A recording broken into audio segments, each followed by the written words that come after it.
huge roller coaster journey.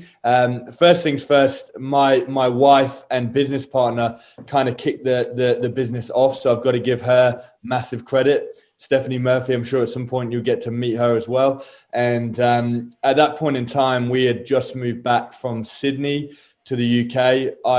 I'm British and Steph is Australian. So I took her away from the sunshine, but it's been worthwhile because we definitely didn't have the business in Australia that we've got here now. So we're grateful for what the UK has done for us.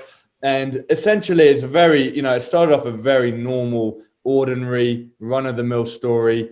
We essentially were in a place where we were kind of having the bills pile up and we were struggling to keep up, and we realized that the little bit of savings that we had, if we kept going the way we were going, it was going to dry up, and then it was into the negative, And I'm sure at some point you felt that pain and gone through that. And so a friend of ours kind of floated this idea with us of what in the UK is called rent to rent, and in the USA rental arbitrage.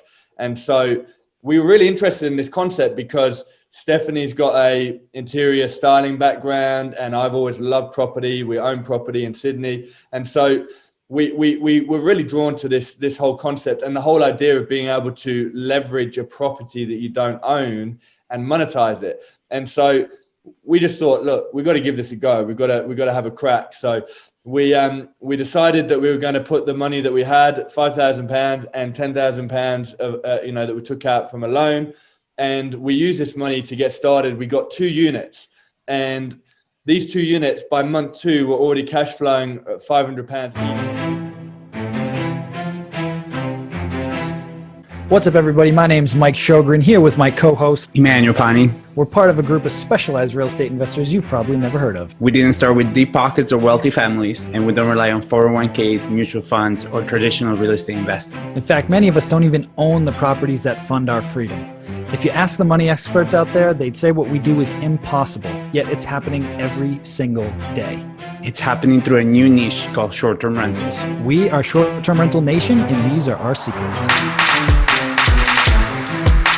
What's going on, STR Nation? Welcome back to another episode of the Short-Term Rental Secrets podcast. I'm your host, Mike Sjogren, here with my main man and brother from another mother, Mr. Emmanuel Pani. What is up, E? My brother, it's good to see your face. I've heard your voice for the past 24 hours, which I'm not complaining, right? If you don't know Clubhouse, we just did a 24-hour Clubhouse with all of our friends from all around the globe. Our guest is one of them. So I honestly think I should probably take a day off from speaking tomorrow. Like, I'm just going to switch off and not talk at all.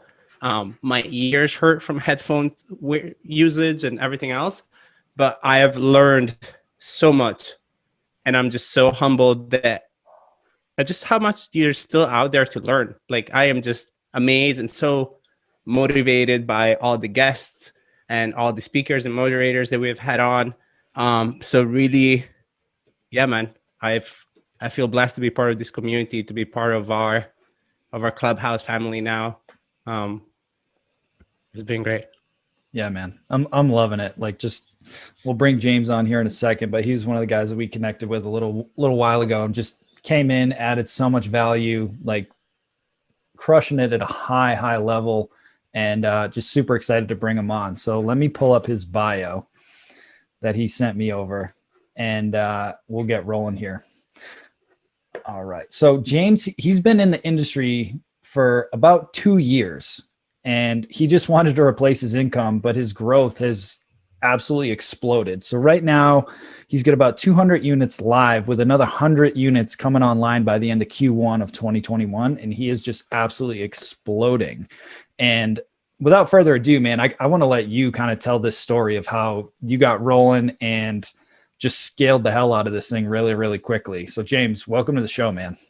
Amazing. Thanks so much, Mike. Thanks so much, E, and really looking forward to being with you guys today. And, I just appreciate the opportunity to share, and we're collaborating, overseas. I don't know how many podcasts you've done with UK brothers, but I'm here. I'm looking forward to it and excited to really get to know the American audience more. And so I appreciate the opportunity just to be here and just to share. So it has been, it's been a pretty huge roller coaster journey. First things first, my wife and business partner kind of kicked the business off. So I've got to give her massive credit. Stephanie Murphy, I'm sure at some point you'll get to meet her as well. And at that point in time, we had just moved back from Sydney to the UK. I'm British and Steph is Australian. So I took her away from the sunshine, you know, but it's been worthwhile because we definitely didn't have the business in Australia that we've got here now. So we're grateful for what the UK has done for us. And essentially it's a very, you know, it started off a very normal, ordinary, run-of-the-mill story. You know, we essentially were in a place where we were kind of having the bills pile up and we were struggling to keep up, and we realized that the little bit of savings that we had, if we kept going the way we were going, it was going to dry up, and then it was into the negative, you know. And I'm sure at some point you felt that pain and gone through that. And so a friend of ours kind of floated this idea with us of what in the UK is called rent to rent, and in the USA rental arbitrage.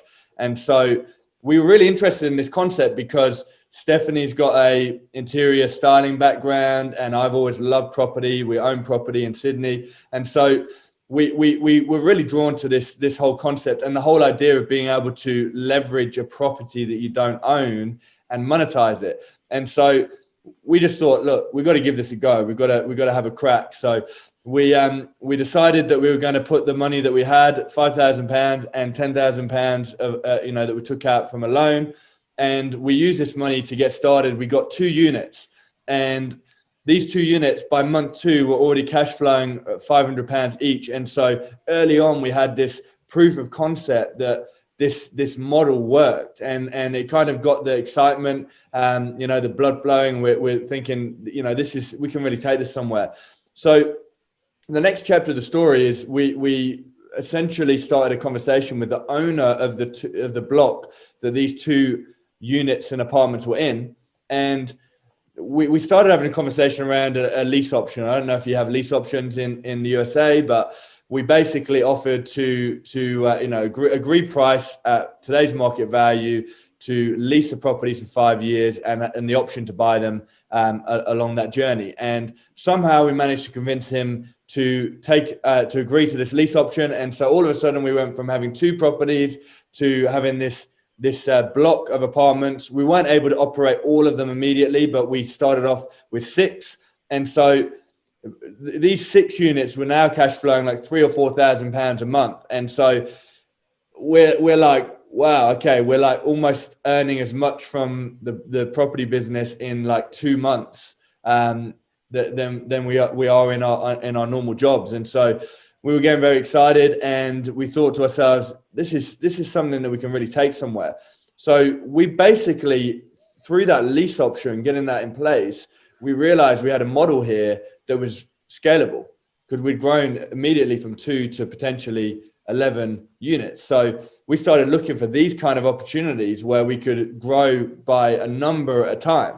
And so a couple of months later in Manchester, we secured a deal for 26 apartments. And so we grew a whole lot more, and then really just kept repeating that and scaling that. And by the end of the first 12 months, we had 100 properties. And so it really kind of exploded. And through that journey, you're figuring out how do we staff this? How do we keep this all working? There's a lot of pain and a lot of challenges that we went through with that kind of growth, but I definitely feel it was the right thing, and it definitely has paid off for us when you look at the big picture.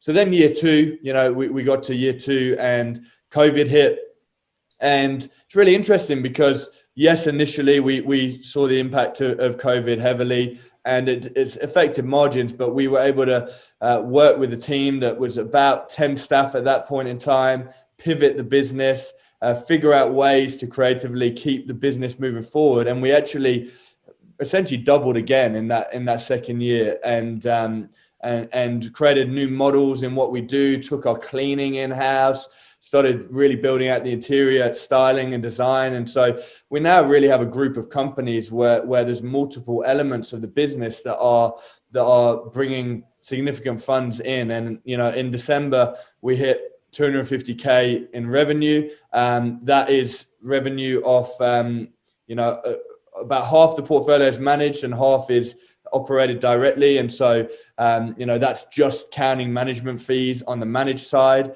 of the portfolio, not the whole revenue, and so this is pretty significant growth for us. So, this year we're about to scale up another 100 units that are locked in to that 300 mark. We're really hoping we can hit 500 by the end of the year. We're looking to do about 30 every month consistently, launching units. And so we've got big dreams for the future, and we're grateful. We're grateful for great people like Mike and E that have come along on the journey and are helping us to figure out how we can grow. We don't think we've got all the answers or have arrived at any kind of destination, but very much still learning on the job and figuring out how we can be excellent in the industry and set standards. So that's kind of, and by the way, through that whole journey, I've got 3 kids.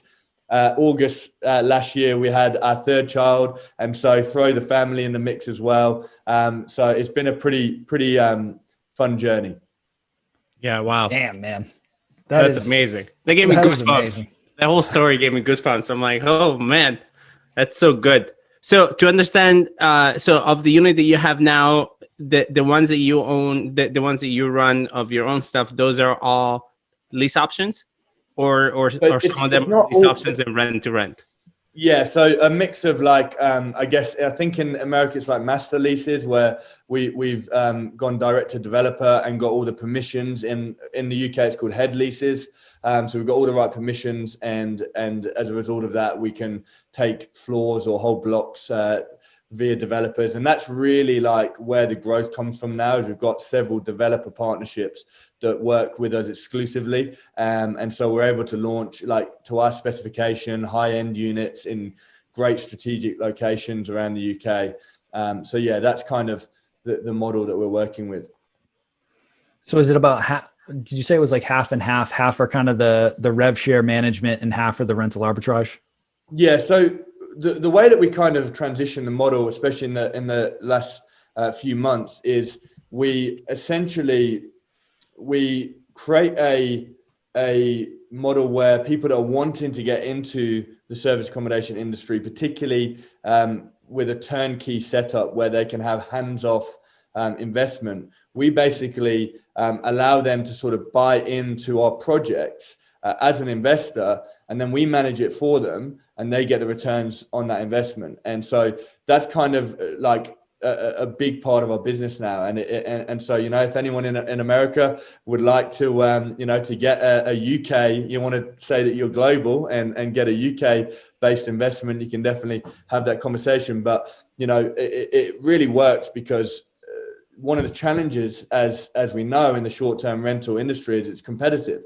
And so if you put out to market a average product, then you will reap the consequences of not kind of being competitive and really trailblazing. So what we do is obviously we provide something really high quality that investors can buy into, and they can know that it's going to be successful and it's going to get returns. The benefit for us, we get an upfront cash injection and that ongoing management. And, we're really starting to like pivot our in-house portfolio now towards doing developments ourselves. So the thing I didn't mention was we're building in 3 locations, 29 units ourselves right now. So we're doing a ground up development in Southport, which is near Liverpool. We're doing a conversion of a 5-story beautiful Georgian building in Bath, which is an iconic city in the UK, the Roman baths and all of that. And so we're doing a conversion of that building to super high-end apartments. We're really going to go all out on that project. And then we've got something on the beach in North Wales, an office to residential conversion as well. So we're trying to like really kind of take that in-house portfolio where we take the liability and actually own. It's kind of like you, Mike, with your boutique hotels. It's like boutique serviced apartments, essentially. I have so many ideas running through my head right now. Yeah, I've just been the keys to the kingdom, you know? Yeah, this has been the craziest thing about this 24-hour clubhouse is that I'm listening and then my head picks up something and it just goes down these rabbit holes in my mind of like ideas. So when you do that, so when you bring in investors that invest with you, what, if you're comfortable talking about, what kind of split are you guys talking about? So does it go on like a 80-20 kind of fee, almost like a management fee? Or what? Yeah. So the investor takes the liability, so they pay us rent, and then we pay it on to the developer, and then we collect the revenue and we pay out the profit after management fees and costs, etc. So we charge about 15%, so it's very competitive, and even in some instances only 12%. The economy of scales, it makes it work, and obviously the more margin there is for the investors, the more successful they are, which brings us more success. So if they're not successful, then it doesn't really work. So that's the model. So I just want to unpack that a little bit, just to give it a little clarity. So folks can invest in, say, a development project with you. Yeah. Then you're taking whatever that investment is to fund the project, or are you taking that money to rent a property from somebody else and then you guys are splitting the profits? Just so that I'm clear on what that model's looking like. As if they were starting the unit themselves, except they're not starting themselves because we're managing it for them. So essentially it's like they'd gone to the developers themselves and they've got the deal themselves, except without any work. So we do it all, we set it up, we make it look amazing, and then we manage it for them as well. The liability though is with the person, taking it on, because they're sort of partnering on that investment essentially. Does that answer the question? So are they almost master leasing it from the developer and then you're running it? Yeah, essentially. Okay. Yep, that makes sense. Okay, perfect. So I want to kind of break down what that looked like for you from a business standpoint and a team standpoint to go from 2 to 6 to 100 in that first year. Kind of walk us through what that evolution was. Yeah. When we took the first 11, it was still sort of manageable for Steph and I, and we hired a virtual assistant. I think a big part of our story is our ability to really work with outsourced workers. And I essentially have a model where, as we progressed, actually I'll come to that in a moment. So we essentially were okay with the first 10, and then when we took the 26, we realized, wow, this is a big step up. And so we brought a operations manager in to help kind of run the operations, and that was kind of our first UK hire. And we actually, with that 26, we were operating them ourselves, but we also managed another 30 units that came to us very quickly from in the area around Manchester. So we kind of had 50 units in one kind of geographical area. So we hired a housekeeping manager to run the cleaning operation in-house, and that's really where things started to kind of escalate, and us getting an understanding. Well, we're now making significant cleaning revenue. What was really nice is we were able to charge those that we were managing for under market cleaning price points and still have a markup. So we were better than what was available out there by outsourcing to a cleaning contractor, and still have enough margin for us to make great profit. So the model really started to evolve gradually. And then at January 2019, I brought on a business development manager, and he's been very key to the growth. And so I kind of looked at what are the steps of really building out a team around me of high level players, people that I know are capable and can really lead in their own right. And so that's kind of how we've really tried to build it out. So we call it our executive team. So we have 6 departments, and we identified those, and then we just started to hire into them as and when was necessary. And now we feel like we've got a bit of a dream team, that essentially each of those areas, probably with the exception of our financial department, our corporate services, they're really their own business that's kind of growing out, and it's becoming like a group of companies essentially. So, we hired that business development manager at the beginning of 20 2020, sorry. It's hot. You know, with COVID, it's like it's almost like it all blurs together, you know. So yeah, beginning of last year, business development manager, and then we hired our head of finance around April time, and then we hired our branding and marketing head of branding and marketing, who's been a game changer for us. Brand is very important to us and our messaging. And then we hired in August, which I mentioned on Clubhouse earlier, our national quality manager, and he's really revolutionized the business for us. He came from a facilities management background and is a very calm operator, you know, and so he's not phased, and he can walk in and just see the issue and has that, you know, just that way of thinking and that leadership ability to just really structure things and get things moving forward. So that was a big piece in the puzzle. And then, of course, I forgot to mention our head of interiors, because when you're doing 30 to 40 launches a month, you have to have a very strong interiors team that can not only get the apartments off the ground, and it's, as you guys know, it's hard work to launch these apartments. When you're doing 10, 20 a week, it goes to a whole nother level. And obviously you need someone that can run a team and run them hard and, you know, get the work done, but also maintain that quality and excellence and that visual appeal in the process as well. So yeah, that's kind of like those 6 areas. So our quality and operations, our business development, our interiors, our branding and marketing, our finance, you know, and then really our guest management are the key areas of the business. And then what we've basically done around them is we've built teams out, and they all have their own virtual assistant that is their kind of PA. So that's how we keep it lean, you know. So we have like the high level leaders in-house in the UK, and then all the kind of support around it we outsource to the Philippines. I love that. How many people are on the team now, just out of curiosity, in total, if you know? That's a great question. It changes every day at the moment. So we've got, I think it's like 32, but we've got about 15 job ads out right now, I think. So we'll definitely be past the 50 mark by probably the end of February, I'd say.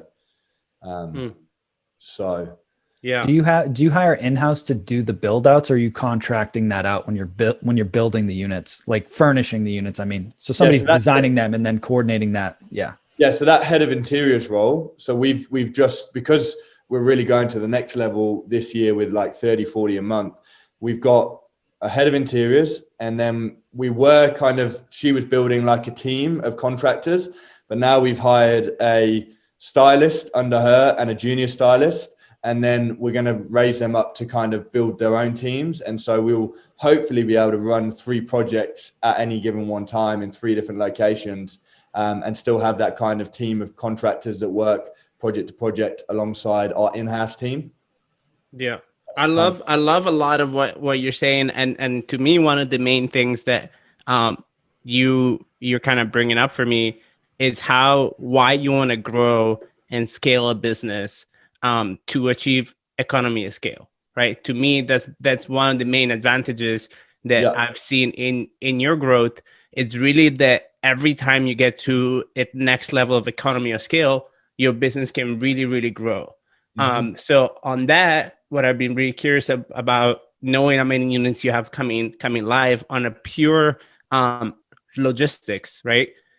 Where are you guys buying all your stuff? Like, are you buying things like, are you buying like 150 million towels all at once and you keep them in a facility? Like what does that kind of look like for you guys? Or are you making towels? Do you have your own towel making company yet? Well, almost. Look at that.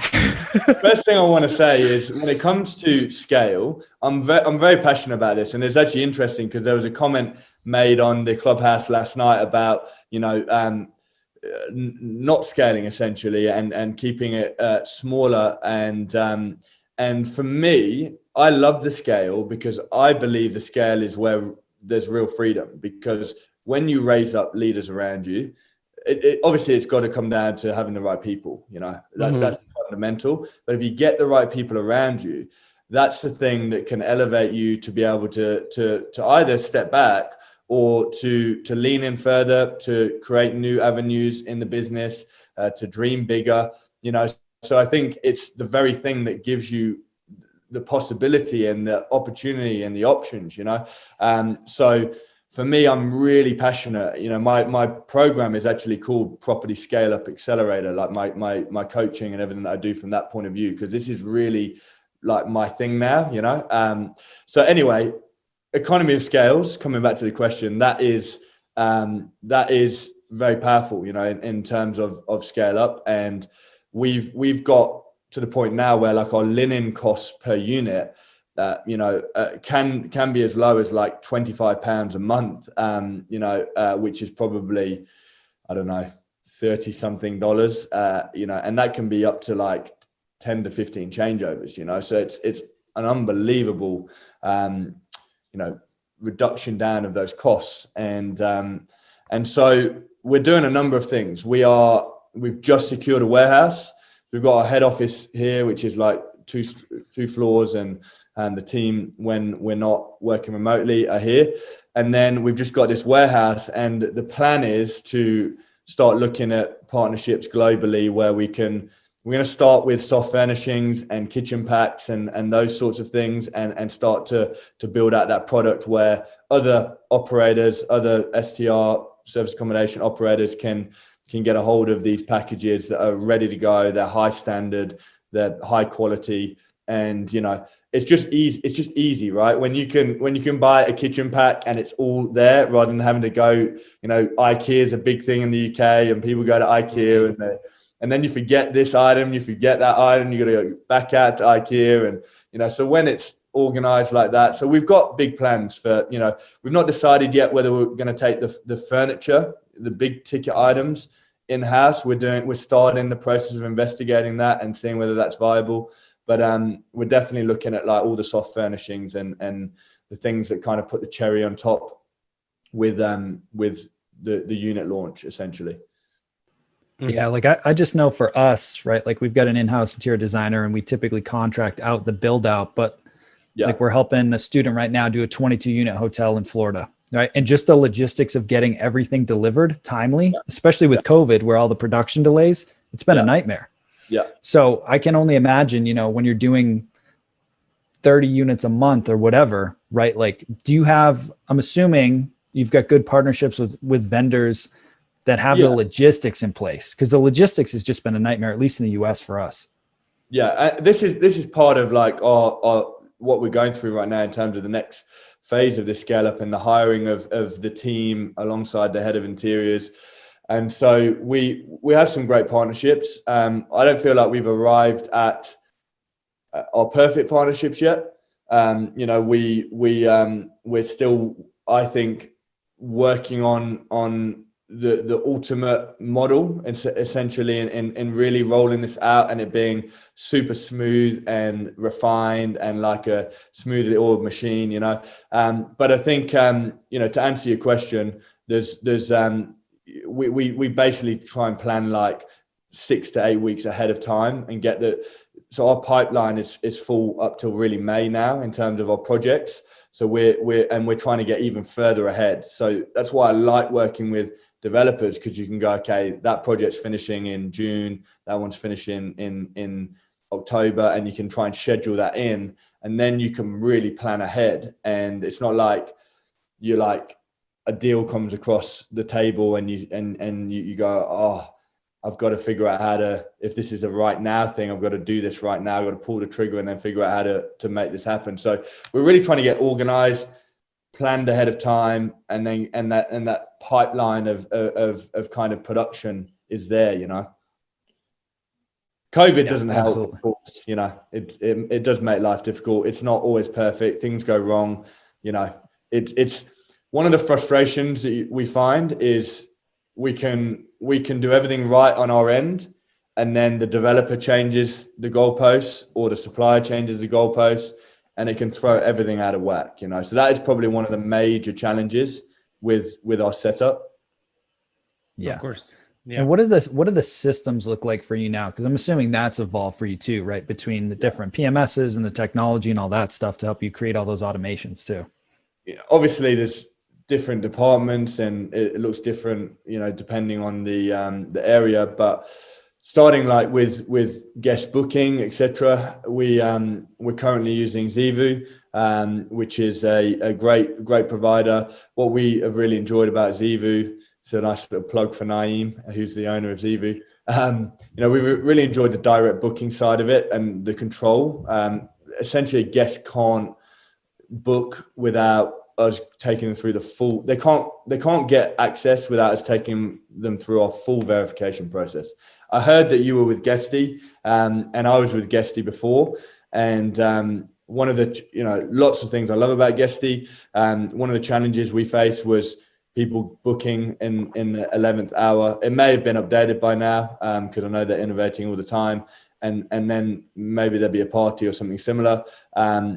With Zevu, like we had 200 units New Year's Eve.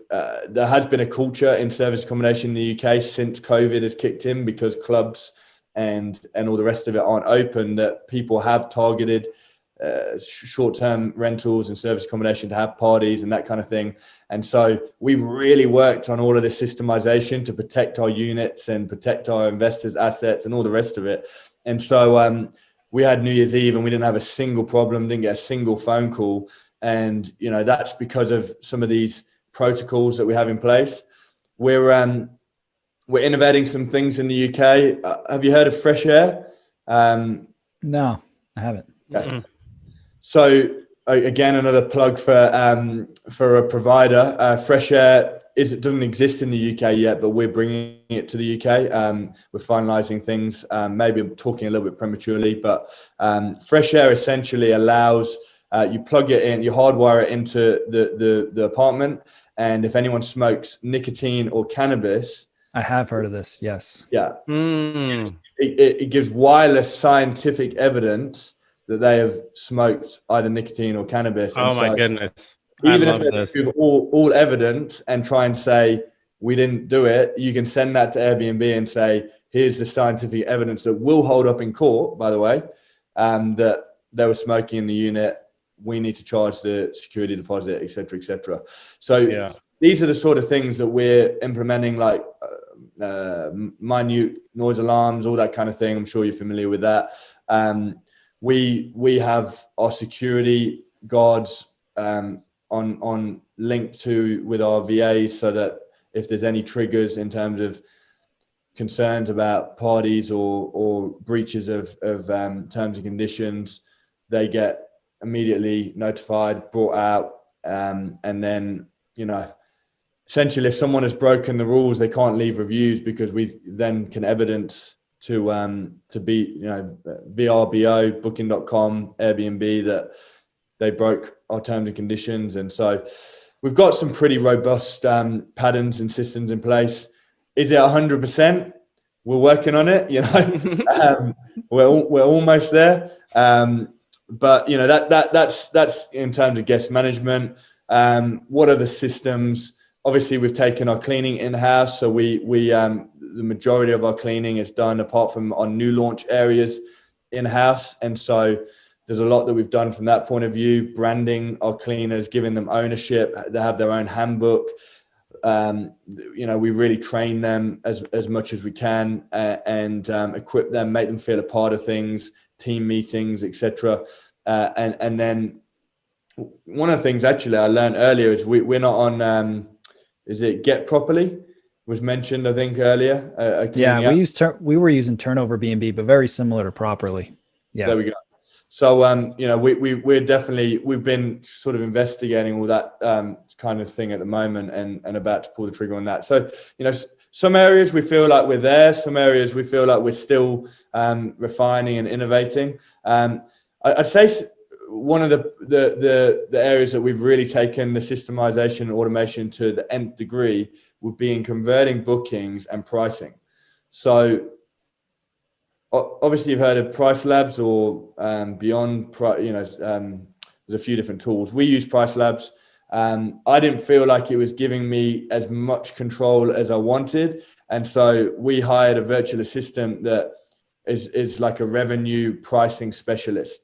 All she does all day, every day is zone in, laser in on whatever's happening across the portfolio, tweaks the prices, maximizes the occupancy.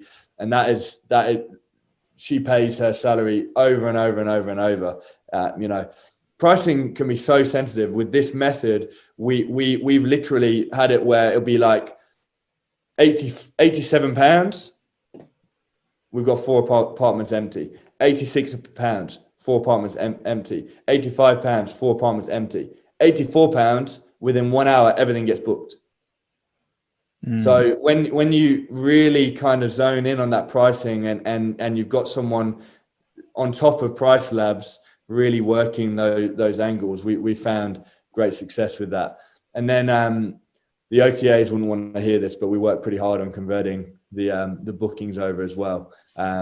You've got to work with them, but then you also have got to, there's that fine line between leveraging what they bring and then trying to obviously move it in-house. So yeah, somebody on Clubhouse yesterday mentioned that StayFi, which I thought was interesting. So that when guests go to use the internet, they have to log in with their email. So it collects all the emails for you. I was like, that's smart. Yeah, I wrote that down. CRM. That's on my Clubhouse notes.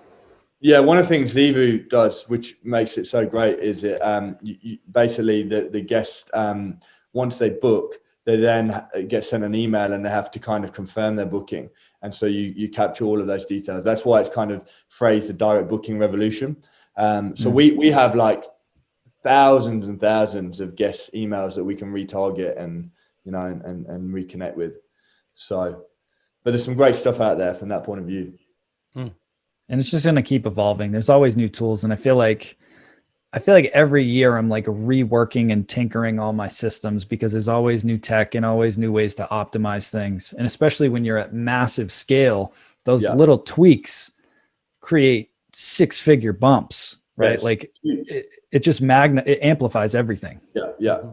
I mean, it's one of the things with Guesty that I realized is we were paying them like 20,000 a month in commission, so 4% or 3.5% or whatever it was at the time. But when it's done at like that scale, it adds up very, very quickly. And so we, you're right. Like little adjustments, 1% can be a huge amount of revenue and profit. And so I have a principle, if you just try and get 1% better every single day. Have you heard that saying before? Oh yeah. Get 1% better every day, you'll be 37 times mathematically better in a year's time.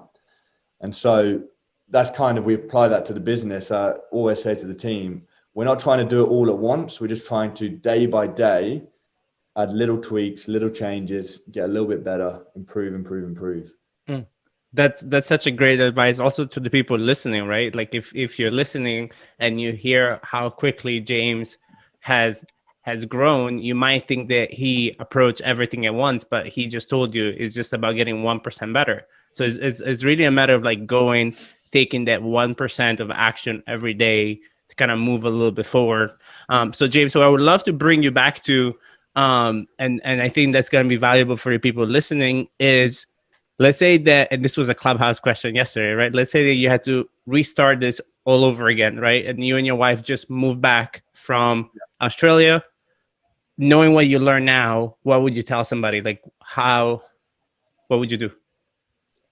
Yeah, it's a really interesting question. When the question was asked last night, I actually, or maybe it's the night before, I actually had to think about it because sometimes the growth is so rapid and you're just going through it all, and having that time to really reflect and go, what could have been better about the process. I think something that definitely came to mind for me was early on, we had the first kind of win with taking the block on, and that was talking with the owner. Along the way, there were other deals that we took on where there was a number of levels of hierarchy. that were involved in like that deal essentially. And I definitely would, if I could go back and talk to myself and say, do something different, I'd say, try and get to the decision maker, whether that's the owner or someone that has really all the influence, because we have paid the price in different ways by not being in contact with the right level of authority in particular partnerships that we've had. So, obviously that's not necessarily going to be relevant to everyone, but I would say that, if you want to grow, the way that you connect with partners is so important. And, and I think there's something powerful, not to write off different staff levels in any kind of organization, but I think there's something powerful when you can be like owner to owner and have like a level of rapport with someone, and there's a relationship there, and then they're not going to burn you, because, if there's something that needs to be worked out, they're going to tell their levels of staff, come on, just sort it out. Like, James is one of our key guys, or whatever. And it just makes it so much simpler, in terms of navigating, because I believe in partnership. And I think if you do want to grow, and I'm definitely going to cater my content to people that want to grow, because I think it's, I think it's a part of life. And I think partnerships are everything. That's what this podcast is all about. That's why I'm here connecting with Mike and E, because it's partnership, and who knows what kind of synergy there's going to be between us even in the future. And, I think I would just really say to myself, put everything into the relationships and the partnerships right from the word go. Yeah, 100%. It's funny. I was watching, I don't know if you've seen, Grant Cardone has a new show on Discovery Channel called Undercover Billionaire. I just watched with the first season to get ready, and kind of with what's his name, Kearns, Glenn Kearns, I think. Glenn something like yeah. But the thing that I found fascinating that tied into your point was the first thing that Grant does when they drop him, he's like, this $100 is nothing. This isn't going to get me anything. I need people. I need to start networking immediately and figure out who are the players in town. And that was his first strategy. But I do want to be respectful of your time here. So before we get into the last question, where can folks learn more about you, your properties, investment opportunities, coaching? Like, where can folks find out more about you? Yeah, I mean, the simplest way, is I've got a social media manager. And so if you follow me on Instagram, James Z Murphy, you can just reach out in the DM and we'll get in touch from there. Just say that you heard the content on the podcast, and that will come through to us. That we've got website and lots of other stuff going on, but if you really want to get straight in touch and book a call in and chat about strategy really around growing your business, and that's the quickest way. Love it. I love it. Well, again, I want to acknowledge you. Thank you for coming on here, and just say congratulations on all the success. I can't wait to, we're going to be keeping in touch for sure. But just kind of follow your journey and just see where you end up. Hopefully hit that 500 units this year and just keep on going, man. And so the last question, go ahead. I was just going to say, I mean, I can't wait to get started in the USA. That's definitely like a priority for me right now, is getting units in the USA. So, I'm going to be flying over there. I'm sure we'll be hanging out, it's going to be great. Yeah. I love that. Looking forward to it. And I love the idea of the Victorian Roman bathhouse. I'm really looking forward to seeing what you guys do with that. Yeah, it's going to be amazing. So the last question that we ask all of our guests is, what is your number one secret to success with short-term rentals? I feel like I covered it in the last point, but to be honest with that's you, my bad. Sorry, I didn't think about asking that question. That was going to kind of set you up to kind of limit you on this one. Oh, okay. Well, let me say this. So close friends to me say that, I've heard them kind of say to me, and I've got it, I'm speaking humbly when I say this, but just trying to give perspective, that my superpower is the ability to take risks and see opportunity.